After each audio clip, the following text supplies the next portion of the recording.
to be honest with you, before I forget what I want to talk about. But then, I only have the option of uploading onto live for significant future until I can clear my iPad off enough. Too many travel videos on there. But another thing I wanted to talk about, because it came up in conversation just today for me, is the idea of everyone is you pushed out. So obviously there is the esoteric version of that we create our reality because we're aligning with different realities, etc. But let's just say you're a more logical minded person and you don't really subscribe with that. I think there's another way to look at it.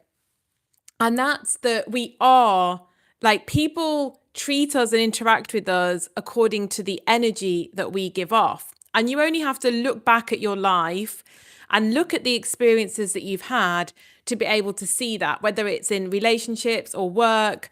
You can really see that how you thought about yourself and how you engaged and interacted directly affected the outcome. I think about this a lot when it comes to work, because I was a fashion photographer. Don't really do that anymore, but I was a fashion photographer. And the amount of times that I saw overly confident people that were not as good as myself, and I say that, I don't tend to big myself up. I say it quite confidently now that, well, even at the time, I could see that they just had a lot less experience. Their portfolio is a lot weaker, and they would end up getting far better opportunities than me because they just simply came across more confident. I used to go on go-sees all the time. I'd have to go to clients and show them my portfolio. And I knew I was doing it, but I just couldn't change it. I always used to come across like really, really unconfident. Like I didn't really know that I could maybe do the job. I just never really walked in with that aura of confidence that some people have. Like generally what I found, I even used to go on a lot of shoots actually with models, and I could tell that, especially because back then being a female and being young was also quite, I was in my sort of early to mid 20s and I was still doing a bit of modeling myself, and then I was a photographer. And I was quite glamorous as well. And I could feel that I got quite judged for that. But I could have still owned that energy. I could have walked in with an energy of confidence. But instead, I let it give me an energy of real inferiority, where I thought people didn't think I was good enough because I, was young and I was female. And it wasn't that they probably even thought that. They thought that because I thought that, right?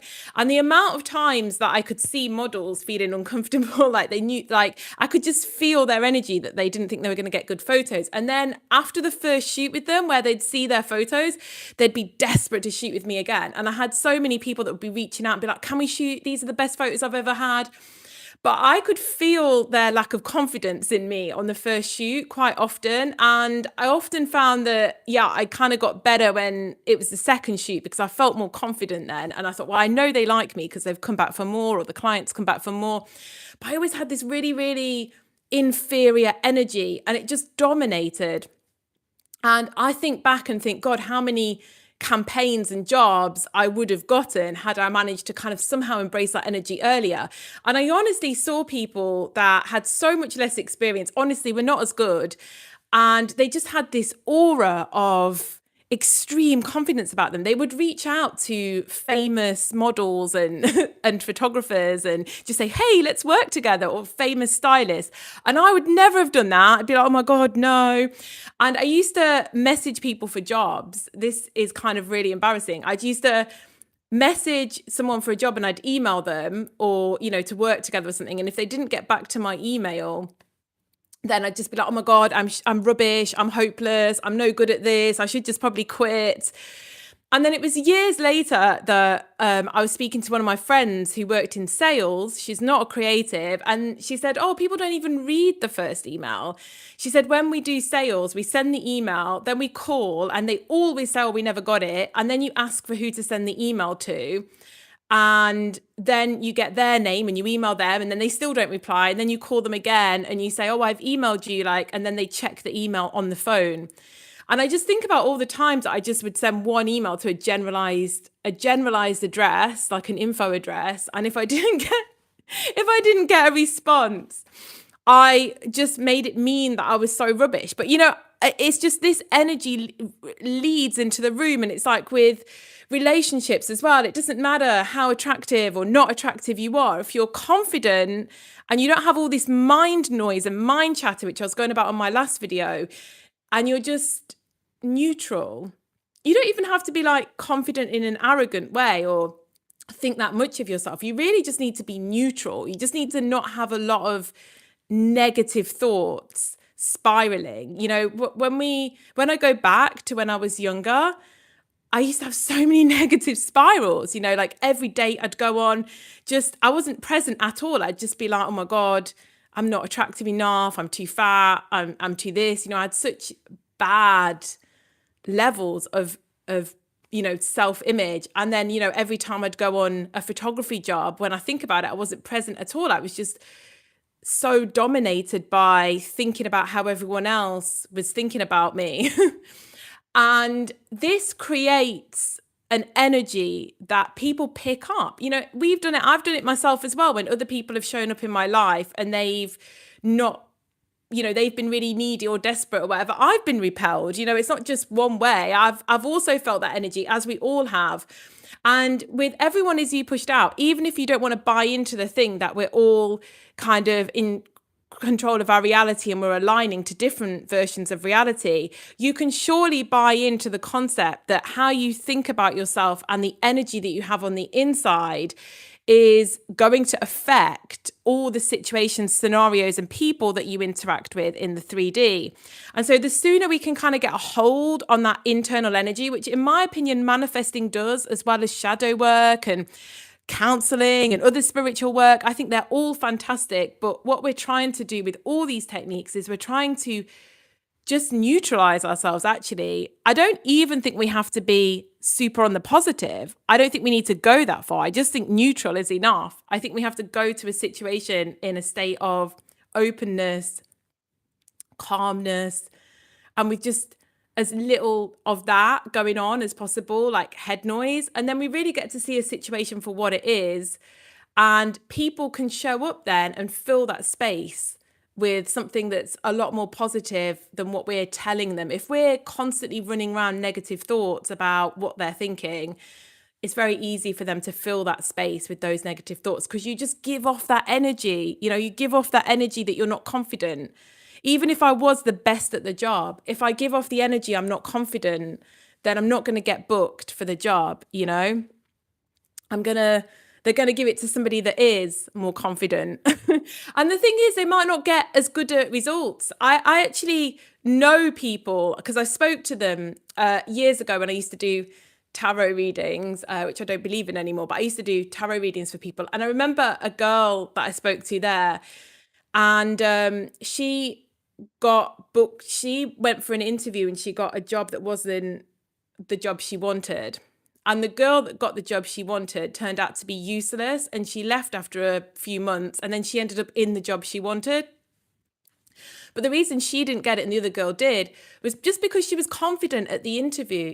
She was confident at the interview and she came across like someone who could do the job. But then when she got into the job, she couldn't actually do the job because it was a bit of a blag, right?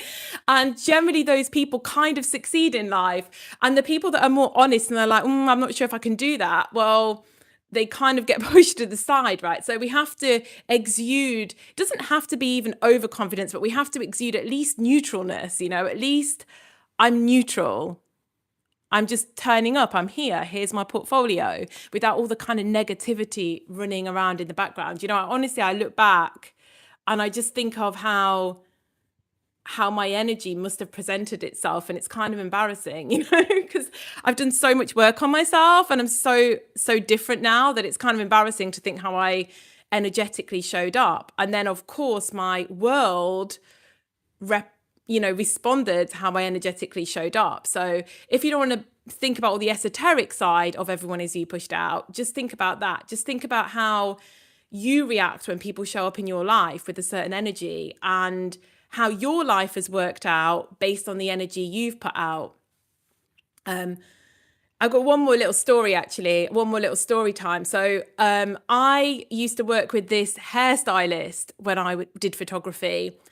and he was a massive blagger, a really cool guy, but like he really had manifesting down without being into, he wasn't really into manifesting, but it's like he knew all the principles of it without doing it.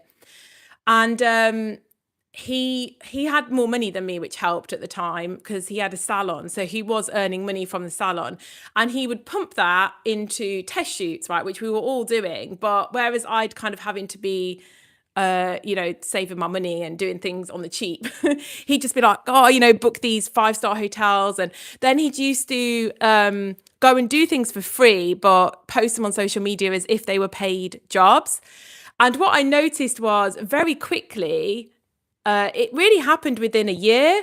All that stuff that he was presenting in a certain way, I won't say it was totally inauthentic. It's just he was making it look like he was booked, busy on these, big jobs, staying in these posh hotels. And then within a year, his reality actually started reflecting that, and he was being booked on those jobs. And I just thought, wow, and that was a little taster for me before I even got into manifestation, of that kind of living from the end, living as if.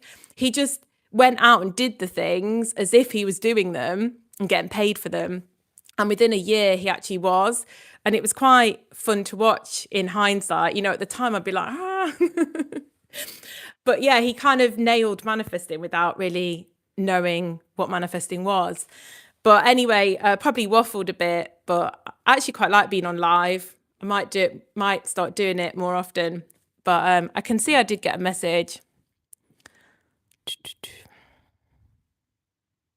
But oh, David! Oh my God, you're on the live. I know David in real life. He owns an amazing coffee shop called Happy Cat Coffee, and you should go and get coffee from it because it's the best coffee in London. I feel people tuned in, all three of you. But anyway, I hope everyone has a really good Christmas. I might jump on again. I honestly do quite like this format because I can't overthink it. I just join and speak. It's kind of quite nice. But anyway, bye. Happy Christmas, everyone.